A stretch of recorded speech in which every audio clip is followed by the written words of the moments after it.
함께자으로 한번 인사하겠습니다. 사랑합니다. 축복합니다. 잘 오셨습니다. 잘 오셨습니다.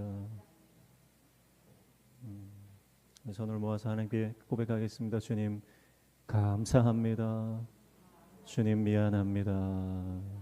주님 사랑합니다. 사랑하는 자에게 오늘도 주님께서 은혜를 허락해 주실 줄로 믿습니다. 시편 146편 1절로 10절을 읽었습니다. 1절 보시면 할렐루야 내 영혼아 여호와를 찬양하라. 할렐루야로 시작하고 있죠. 할렐루야라고 하는 것은 여호와를 찬양하라라고 하는 것입니다. 하나님을 찬양하라. 그런데 내 영혼아 여호와를 찬양하라 그랬어요. 내 영혼아. 겉으로만 찬양하는 척하는 게 아니고요. 형식적으로 찬양하는 게 아니고요. 내 영혼이 찬양한다는 것은 내 마음이, 내 중심이, 내 모든 것이, 내 본질이 하나님을 찬양하는 것인 줄로 믿습니다. 2절에 보니까 나의 생전의 여호와를 찬양하며 나의 평생에 내 하나님을 찬송하리로다 그랬습니다. 내 영혼이 하나님을 찬양하는데 어떻게 찬양하겠다고요? 생전에 내가 살아있는 동안, 내 평생에 내가 죽을 때까지 하나님 찬양하겠다 선포하고 있는 것입니다. 오늘 시편 기자가 하나님 앞에 찬양의 결단을 하고 있습니다. 하나님 앞에 찬양할 믿음의 의지를 선포하고 있습니다. 오늘 이 믿음의 고백이, 이 믿음의 결단이 저와 여러분의 고백 되시기를 축복합니다. 찬양은 능력이 있습니다. 찬양은 능력이 있어요. 모든 여러분 막힌 것들을 뚫어내고 돌파하고 모든 묶인 것을 푸는 능력이 있는 줄로 믿습니다. 시인이 자신의 평생에 주님을 경험하고 주님을 체험하고 하나님의 은혜를 받은 것들을 기억하면 찬송하지 않을 수가 없는 것입니다. 왜냐하면 은혜 받을 자격이 없기 때문에 그런 겁니다. 여러분, 하나님이 우리에게 은혜 주시는 것은 우리가 조건이 갖춰져 있기 때문이 아니고 우리가 자격이 있어서가 아니고 하나님이 우리를 사랑하시기 때문입니다. 헤세드의 사랑, 언약의 사랑입니다. 이것은 아가페의 사랑입니다. 완전 무결한 하나님의 사랑, 끝나지 않는 영원한 하나님의 사랑, 포기하지 않으시는 끝까지 사랑하시는 하나님의 사랑이 우리에게 은혜를 베풀어 주시는 것입니다. 그래서 찬양할 수 있는 거예요. 우리가 하나님 말고 다른 거 찬양하는 것들이 있습니다. 돈을 찬양하는 사람도 있고 건강을 찬양하는 사람도 있고 가문이나 직장이나 자식이나 여러 가지 찬양하는 사람들이 있습니다. 그러나 그 찬양이 오래 가나요? 오래 가지 않습니다. 그 찬양은 반드시 끝날 때가 있습니다. 왜냐하면 이 땅의 것은 다 일시적인 것입니다. 한계가 있는 것입니다. 끝이 있는 것입니다. 단편적인 것입니다. 그러나 하나님은 영원하신 분이십니다. 하나님의 은혜는 끝나지 않는 것입니다. 하나님의 사랑은 끝까지 함께하는 것입니다. 그래서 이 땅에서도 함께하는 것이고 우리가 저 천국 가서도 영원히 하나님 은혜 안에 우리가 거하는 것입니다. 그러므로 우리는 이 땅에서도 하나님 찬양할 것이고 하나님 나라 가서도 찬양할 것입니다. 특별히 이 땅 가운데서 우리가 하나님을 찬양할 때 여러분 모든 묶인 것들이 풀어지는 역사가 일어나는 것입니다. 여러분 마귀가 그래서 찬양하는 거 제일 싫어합니다. 왜냐하면 찬양하는 자에게 마귀가 접근할 수가 없어요.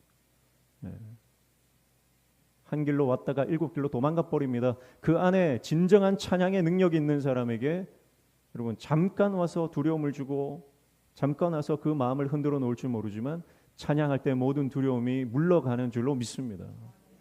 여러분 그래서 날마다 찬양하시기를 축복합니다. 평생 하나님을 찬양하시기를 축복합니다. 여러분 여러분의 삶의 공간에 찬양을 채우십시오. 여러분의 생각에 찬양을 채우십시오. 여러분의 관계에 찬양을 채우십시오. 여러분 우리의 삶이 찬양이 되시기를 축복합니다. 하나님은 우리를 찬송 받으시기 위해서 우리를 창조하셨다 그렇게 말씀하신 것이죠. 그래서 찬양할 때 하나님이 기뻐하시고 하나님이 받으시면 여러분 하늘 문이 열리는 줄로 믿습니다. 찬양하셔야 됩니다. 찬양할 때 막힌 것들이 풀어지는 것입니다. 왜냐하면 찬양은 믿음의 선포요 믿음의 고백이기 때문에 그렇습니다. 그래서 힘들고 우울할 때 찬양하시면 내 안에 하늘의 평강이 임하는 것입니다. 사람들과의 관계에서 피곤하고 지치고 낙심되어도 우리가 찬양할 때 하나님께서 우리에게 소망을 다시 일으켜 주시는 줄로 믿습니다. 그래서 가정에서, 직장에서, 우리 삶의 자리에서 날마다 하나님 바라보며 찬양하는 하나님의 종 되시기를 축복합니다. 그래서 우리 자신을 쳐다보면 찬양할 수가 없습니다. 내 자신을 바라보면 찬양이 안 나와요. 왜냐하면 힘들고 내 처지나 내 형편이 찬양할 상황이 아니기 때문에 그렇습니다. 그러나 하나님을 바라보면 믿음의 눈이 열리고 하나님을 향한 찬양이 우리 가운데 터져 나오게 되는 줄로 믿습니다. 내 자신을 보면 나는 죄인이거든요. 나는 부족하거든요. 나는 죄악 덩어리거든요. 허물이 너무 많습니다. 그래서 나를 보면 찬양할 수가 없는 것입니다. 기쁨이 나오지 않는 것입니다. 그러나 여러분, 우리의 시선을 주님께 고정하고 우리가 하나님 말씀, 주님께서 우리에게 주신 언약의 말씀을 붙잡고 그 말씀을 바라보며 나아갈 때 우리 안에 찬양이 터져 나오는 역사가 일어나게 되는 줄로 믿습니다. 찬양하면 하늘 문이 열리는 것입니다. 하늘의 축복이 우리 가운데, 찬양 가운데 임하는 줄로 믿습니다. 그래서 찬양하십시오. 어떤 상황에서든 여러분 찬양하시면 마귀가 물러가고 하늘의 평강이 우리 가운데 임하는 줄로 믿습니다. 찬양은 믿음의 결단이에요. 오늘 시편 기자가 하나님 앞에 찬양하겠다 결단하는 것입니다. 결단. 오늘 저 여러분이 마음과 뜻과 힘을 다해 주님을 찬양하고 하나님을 예배하는 하나님의 종 되시기를 축복합니다. 찬양이 얼마나 능력이 있는지, 찬양하면 하나님께서 역사하십니다. 찬양하면 하나님 역사하십니다. 저는 지난주 오후에 우리 최현열 목사님과 함께 특송을 하는데, 특송하는데 우리 성도님들이 왜 이렇게 많이 우시는지,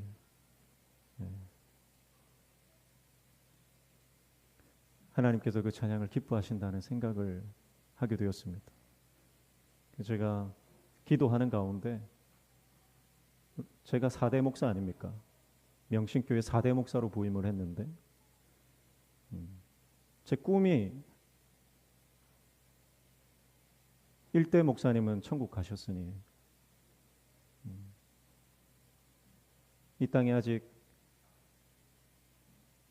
호흡이 있는 2대, 3대, 4대 목사가 다 한 자리에 모여서 하나님을 찬양하면 하나님이 얼마나 기뻐하실까, 그런 꿈이 계속 생기더라고요. 지난주에 그 꿈의 절반을 이루었습니다. 3대, 4대 목사가 함께 모여서 하나님 찬양하면 하나님 기뻐하시겠다. 그래서 찬양하는데 저만 그렇게 느꼈는지 모르겠지만 하늘 문이 열리는 경험을 하는 것입니다. 성도님들이 많이 우시는데요, 제가 성도님들 쳐다볼 수가 없어요. 나도 눈물이 터질까 봐 성도님들 우는 그 모습을 바라볼 수가 없어서 악보 한번 봤다가 화면 한번 봤다가 악보 한번 봤다가 화면 한번 봤다가 그렇게 찬양하는데 하나님께서 그 찬양을 받으신다, 하나님이 그 찬양을 기뻐하신다, 그런 감동을 너무 강력하게 주시는 것입니다. 그러면서 우리 성도들 마음에 있는 묶인 것들이 풀어지는 역사가 일어나는 것입니다. 여러분, 찬양하면 하나님이 모든 묶인 것들을 풀어주십니다. 묶인 것들을 풀어주시는 거예요. 여러분, 가정에 묶인 게 있습니까? 남편과 아내의 관계 안에 묶인 것이 있습니까? 자녀들과의 관계 안에 묶인 것이 있습니까? 여러분, 믿음으로 찬양하십시오. 여러분, 풀어지는 역사가 일어나는 줄로 믿습니다. 여러분의 가정을, 여러분의 집에 있는 방에 찬양의 소리를 채우셔야 됩니다. 묶인 것이 풀어지는 것입니다. 하나님께서 기뻐하시는 일을 하면 하나님은 역사하십니다. 너무나 명확한 것은 하나님이 찬양을 너무너무 기뻐하신다는 것이죠. 자녀들이 부모의 기쁨이 되면 부모는 자녀들에게 한없이 사랑을 베풀어주고 한없이 은혜를 베풀어 주는 것입니다. 우리 하나님도 마찬가지입니다. 하나님께 기뻐하는, 하나님께서 기뻐하시는 순종의 제사를 드리고 찬양의 제사를 드릴 때 하나님은 하늘문 여시고 우리에게 복을 허락해 주시는 것입니다. 하나님 안에서 꿈을 꾸시고 찬양의 가사가 우리 인생 가운데 이루어지는 것을 꿈꾸시며 날마다 찬양하시기를 주님의 이름으로 축복합니다. 그래서 찬양한다는 것은 하나님만 신뢰하며 하나님만 바라보며 나아가겠다라고 하는 믿음의 결단입니다. 여러분, 사람 보고 교회 다니지 마십시오. 네, 교회를 다니다 보면 고비가 옵니다. 고비가 와요. 네. 목회자들도 그런 얘기가 있어요. 3년 고비가 있고 5년 고비가 있고 7년 고비가 있다. 그래요. 네. 그런 어떤 고비를 만나도 찬양으로 돌파되는 줄로 믿습니다. 네. 신앙생활이 여러 번 말씀드리지만 때로는 신앙생활 하는 것 자체가 광야입니다. 광야. 교회도 광야일 때가 많아요. 그래서 시험이 찾아옵니다. 세례 받고 나면 꼭 시험이 찾아와요. 직분 받고 나면 꼭 시험이 찾아옵니다. 그래서 교회 나가기 싫다. 사람들 얼굴 보기 싫다. 그런 생각이 드는 겁니다. 여러분, 그런 고비가 있어요. 여러분, 교회 다니는 것이, 우리가 신앙생활하는 것이 그저 편한 길이라는 착각을 버리셔야 됩니다. 신앙생활은 십자가 길 가는 거예요. 내가 교회를 다니다 보면 내 마음을 정말 힘들게 하고 내 기분을 상하게 하고 내 마음을 어렵게 하는 사람들이 왜 없습니까? 그런 상황이 왜 발생하지 않습니까? 그런 상황이 반드시 오는 것입니다. 그러나 그때에 믿음으로 돌파하시기를 축복합니다. 그래서 가장 우리가 그런 시험을 이기기 위해서 가장 우리에게 능력 있는 것이 바로 찬송이에요. 찬송. 찬송은 곡조 있는 기도입니다. 그 찬양의 가사를 계속 반복하고 계속 그 찬양을 묵상하고 그 가사를 내 믿음의 고백으로 할 때 여러분, 그 가사의 대로 내 삶이 바뀌어지는 역사가 일어나는 것입니다. 절대 사람 보고 신앙생활 하지 마시고.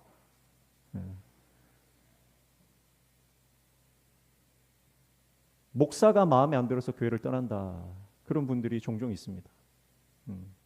그건 제가 부족해서 그렇습니다.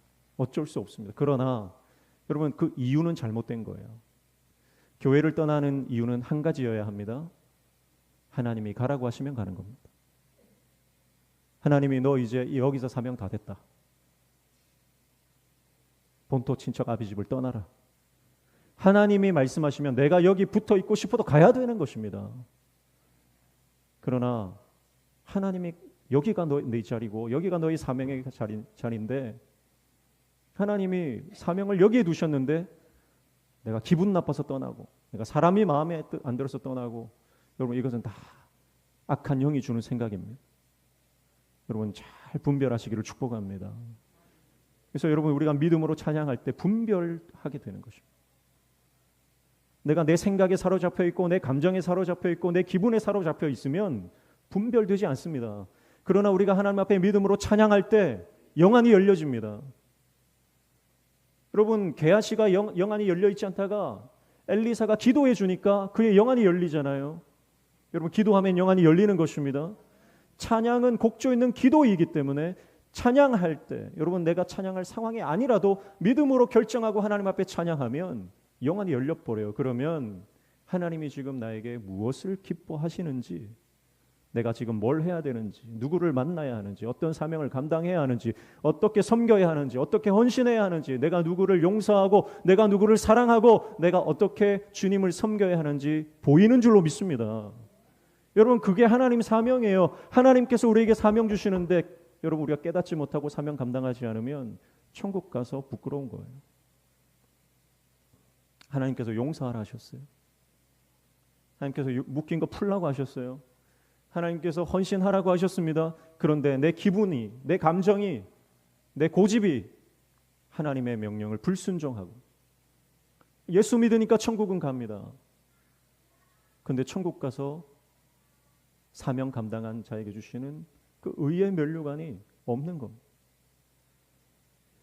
여러분, 오늘 저와 여러분이 기분과 감정이 아니라 내 생각과 내 자아가 아니라 믿음으로 찬송하며 나아갈 때 하나님 주신 사명 감당하게 되는 줄로 믿습니다. 그래서 하나님 사명 감당하면 하나님께서는 천국에 마일리지를 쌓아 놓으시는 거예요. 그러나 천국에 가서 받는 축복도 있지만 이 땅 가운데서도 주시는 놀라운 하늘의 복이 있는 줄로 믿습니다. 그 복을 다 누리시기를 축복합니다. 저는 우리 성도들의 묶인 것들이 다 풀어지기를 소원합니다. 날마다 기도하는 것이 우리 성도들의 막힌 것들이 풀어지게 해주십시오. 묶인 게 풀어지게 해주십시오.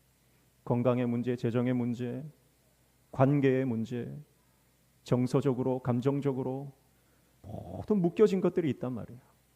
여러분 그 생각에, 그 사건에 묶여 있으면 믿음으로 전진이 안 되는 것입니다.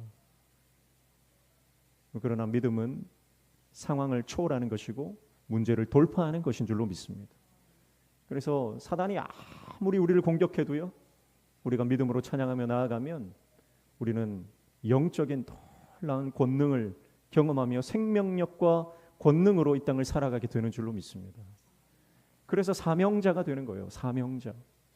그래서 내가 어디를 가든, 직장을 가든, 가정에서든, 내가 친구를 만나든 누구를 만나든, 여러분 그곳에서 하나님의 영광이 되는 것이고, 그곳에서 모든 흑암의 세력을 몰아내는 것이고, 그곳에서 죽어가는 영혼들을 주님께로 인도하는 삶을 살아가게 되는 줄로 믿습니다. 여러분 찬양하는 사람들 보세요. 늘 찬양하시는 분들은 전도자입니다. 전도자.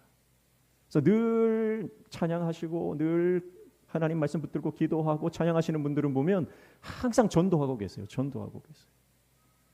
내 입술에 찬양이 없다. 늘 원망만 나오고 불평만 나오고 그런 분들은요 절대 전도하지 않습니다.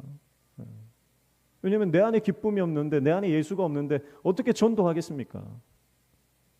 내 안에 예수로 충만하면 그 충만한 예수가 내 입 밖으로 흘러나올 수밖에 없는 거예요. 그래서 전도자가 되는 것입니다. 기회만 보면 어떻게 이분을 전도할까? 누군가 새로운 사람을 만나면 저분이 정말 예수 믿는 분일까? 예수 안 믿는 게 확인이 되면 저분을 어떻게 전도할까? 어떻게 영혼을 구원할까? 저 가정을 어떻게 하나님께로 인도할까? 그 생각이 견딜 수 없이 다가오는 겁니다. 그게 사명자의 모습입니다. 왜냐하면 내가 그 예수로 인해 생명을 얻었거든요. 내가 그 예수로 인해 행복하거든요. 내가 그 예수로 인해서 놀라운 축복을 받았거든요. 나 혼자 이 축복을 누릴 수 없고 나 혼자 이 복을 가질 수 없어서 전할 수밖에 없는 것입니다. 그래서 오늘 말씀 보십시오. 5절에 보니까 야곱의 하나님을 자기의 도움으로 삼으며 여호와 자기 하나님에게 자기의 소망을 두는 자는 복이 있도다 그랬습니다. 여기서 복이 있도다라고 하는 것은 행복한 자로다라고 하는 거예요. 행복한 자로다.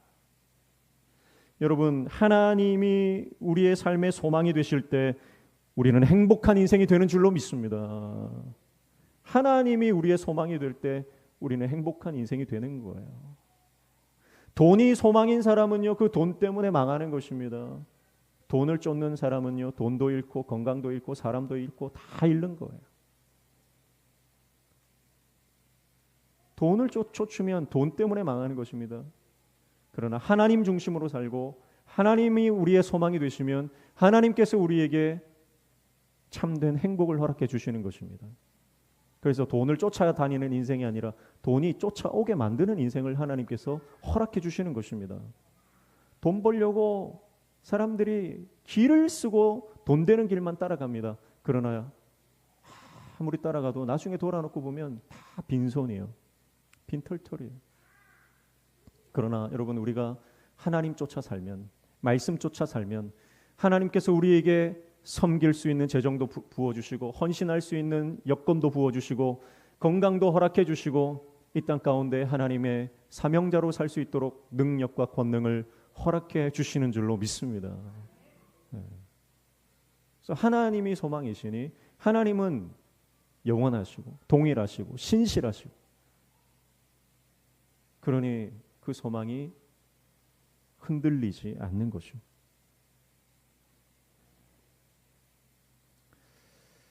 세상에 많은 사람들이 평생 돈 벌려고 자기 건강도 돌아보지 않고 일하다가 결국은 나중에 건강을 잃고 병원에서 평생 벌은 돈 다 병원에 갖다 바치는 것이죠.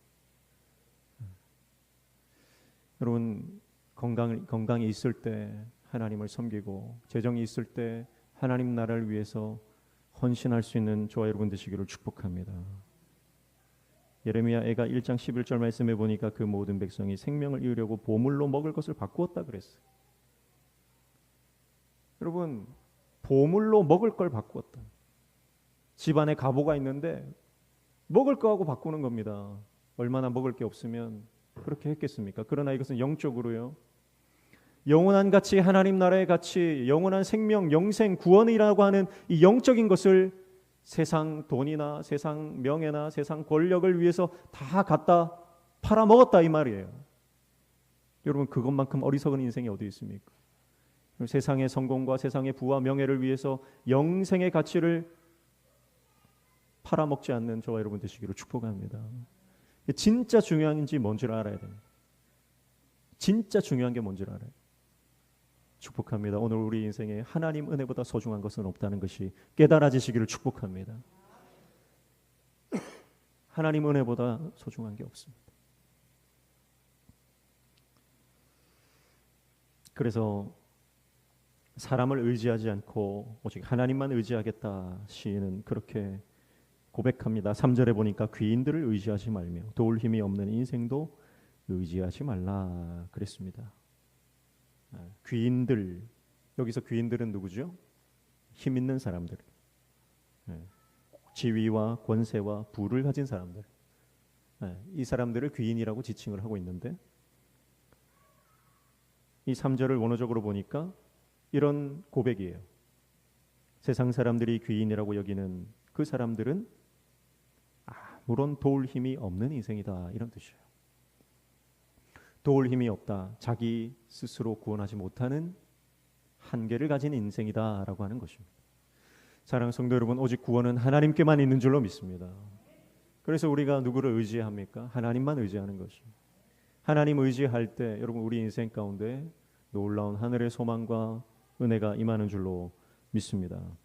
그래서 시인은 그 하나님 안에서의 행복과 사람을 의지하지 않고 하나님만 의지하며 나아갈 때 주시는 놀라운 하늘의 복을 경험했기 때문에 그 하나님을 찬양하겠다, 그렇게 한 번 더 결단하고 있는 것입니다. 그러면 시인이 경험한 하나님은 어떤 하나님입니까? 6절부터 9절까지 보시면 시인이 경험한 하나님에 대해서 자세하게 기술하고 있습니다. 6절부터 9절까지의 내용이 그런 내용이죠. 하나님은 어떤 분이십니까? 만물의 창조주이시다. 하나님은 신실하신 분, 약속을 지키시는 분이다. 하나님은 정의의 재판관이시다. 하나님은 모든 필요를 채우시는 공급자이시다. 하나님은 해방자이시며 구원자이시다. 그리고 하나님은 치료자이시다. 그렇게 고백을 하고 있습니다. 6절부터 9절까지 이 짧은 구절 안에 하나님을 얼마나 많이 경험했는지 시인이 하나님에 대해서 고백하고 있는 것입니다. 여러분의 하나님은 어떤 하나님이십니까? 여러분, 우리 인생 가운데 하나님을 경험함으로 하나님을 향한 그 하나님께서 주신 은혜에 대한 간증이 차고 넘치시기를 축복합니다. 하나님을 경험하셔야 됩니다. 이론적으로 머리로만 알고 있으면 안 돼요. 하나님을 경험하셔야 됩니다. 하나님이 내가 어려울 때 도와주시고, 내가 아플 때 나를 고쳐주시고, 내가 정말 소망이 없을 때 나에게 위로해 주시고, 나를 만나주시고 나를 만져주시고 나를 터치해 주시는 그 하나님의 살아계심을 경험하는 저와 여러분 되시기를 축복합니다. 그래서 탁 건들면 하나님에 대한 간증이 툭툭 튀어나와야 됩니다. 축복합니다. 오늘 저와 여러분의 인생 가운데 간증이 충만한 인생 되시기를 축복합니다. 그래서 여기서 한 가지 눈에 들어오는 단어가 8절에 보시면 여호와께서 비굴한 자들을 일으키시며 그랬습니다. 비굴한 자들을 일으키신다. 시인이 자기 자신을 보면서 나는 참 비굴한 자입니다, 그 고백인데, 여기서 비굴하다라고 하는 것은 비천하다라고 하는 뜻입니다. 비천하다, 숙인다 이 말이에요. 숙이는 자다. 여러분, 다윗도 시편 145편에서 하나님은 비굴한 자를 일으키신다, 그렇게 말씀합니다. 145편 14절에 여호와께서는 모든 넘어지는 자들을 붙드시며 비굴한 자들을 일으키시는도다 그랬습니다. 다윗 자신이 비굴한 자였습니다. 다윗 자신이 정말 비천한 상황이었습니다. 도망자요, 살인자 누명을 쓰고 왕을 대적하는 자로 역적으로 그렇게 몰리는, 그래서 도망칠 수밖에 없는 생명의 위협을 받는 존재였습니다. 다윗뿐만 아니죠. 다윗 주위에는요 항상 많은 사람들이 붙어 있었어요. 근데 그 사람들도 다 실패자요, 절망자요, 다 인생의 쓴맛을 본 사람들이에요. 이제는 소망이 없다라고 말하는 그런 건달패와 같은 사람들이었습니다. 그런데 다윗은 자기 자신의 그 비천함을 일으켜 세워주시고 자기 주위에 있었던 그 수많은 비천한 자들을 용사로 일으켜 세워주시는 은혜를 경험하는 것입니다. 여러분, 그래서 여기서 비굴한 자는 바로 하나님을 기다리는 자가 되는 것입니다. 여러분, 우리가 낮아져 있기 때문에 하나님을 기다리는 것입니다. 우리가 비천하기 때문에 하나님의 은혜를 기다리는 것입니다. 우리가 정말 힘들고 어려운 상황에 있기 때문에 하나님의 은혜가 아니면 살 수 없음을 알고 하나님께 소망을 두는 것입니다. 사랑하는 성도 여러분, 오늘 저와 여러분이 하나님만 의지함으로 하늘의 복을 받는 저와 여러분 되시기를 축복합니다. 우리의 상황이 다 그렇지 않습니까? 다 비천한 상황에 있습니다. 다 힘들고 어려운 상황에 있습니다. 그러나 하나님을 끝까지 기다리며 하나님을 바라보며 하나님을 신뢰하는 자에게 하나님이 다윗을 일으켜 세우셔서 이스라엘의 왕으로 삼으시고 다윗을 통해 이스라엘을 회복시키시는 것처럼 오늘 우리가 비천한 상황 가운데 있다 할지라도 우리가 하나님을 의지하면 하나님은 우리의 믿음을 통해서 우리의 가정을 일으켜 세우시고 우리 교회를 일으켜 세우시고 우리의 인생을 일으켜 세우시는 역사를 허락해 주실 줄로 믿습니다. 하나님의 역사입니다. 기다리는 가운데 목마름이 있습니다. 간절함이 있습니다. 답답할 때도 있을 것입니다. 그러나 끝까지 하나님을 신뢰하심으로 하나님의 은혜를 경험하는 저와 여러분 되시기를 축복합니다. 왜냐하면 하나님의 돌보심과 보호는 정확하시기 때문에 그렇습니다. 실수가 없으시기 때문에 그렇습니다. 실수가 없으신 하나님을 의지하며 날마다 승리하는 저와 여러분 되시기를 축복합니다. 그래서 10절의 마지막에 보니까 시온아 여호와는 영원히 다스리시고 내 하나님은 대대로 통치하시리로다. 할렐루야. 이렇게 마무리합니다. 시편 146편도 1절 처음 시작할 때 할렐루야로 시작했다가 10절 마지막 끝날 때 할렐루야로 마치는 시입니다. 여러분, 오늘 저와 여러분의 인생이 찬양으로 시작해서 찬양으로 마쳐지시기를 축복합니다. 찬양으로 충만해지시기를 축복합니다. 아침에 눈을 떠서 하나님을 찬양하며 시작하시고 밤에 잠자며 눈을 감을 때 하나님을 찬양하며 하루를 마감하시기를 축복합니다. 직장에 출근할 때나 집안일을 시작할 때 하나님을 찬양하고 시작하고 퇴근하고 가사 일을 마칠 때에도 하나님을 찬양하고 하루 일과를 닫는 저와 여러분 되시기를 축복합니다. 저와 여러분의 하루하루와 한 달 한 달, 한 해 한 해가 날마다 찬양으로 시작했다가 찬양으로 끝나시기를 축복합니다. 우리가 어려운 일을 만나도 그 어려운 일을 만났을 때 하나님을 찬양하고 그 어려운 일들이 해결되었을 때도 해결해 주신 하나님을 찬양하는 저와 여러분 되시기를 축복합니다. 우리의 찬양이 하나님을 영화롭게 하는 줄로 믿습니다. 우리의 찬양이 하나님의 나라를 이 땅 가운데 실현시키는 줄로 믿습니다. 우리의 찬양이 모든 어둠의 영들을 몰아내고 묶인 것들을 풀어내는 역사를 허락해 주실 줄로 믿습니다. 기도하겠습니다. 하나님 아버지, 우리의 생전에 우리의 평생에 하나님을 찬양하며 하나님을 찬송하는 인생 되게 하여 주시옵소서. 우리가 찬양할 때 하늘문 열리고 막힌 모든 것들이 열려지며 묶인 것이 풀어지는 역사가 일어날 줄 믿습니다. 오늘 우리에게 찬양의 결단으로 나아가는 모든 백성들에게 믿음을 허락하여 주시옵소서. 예수님의 이름으로 기도하옵나이다.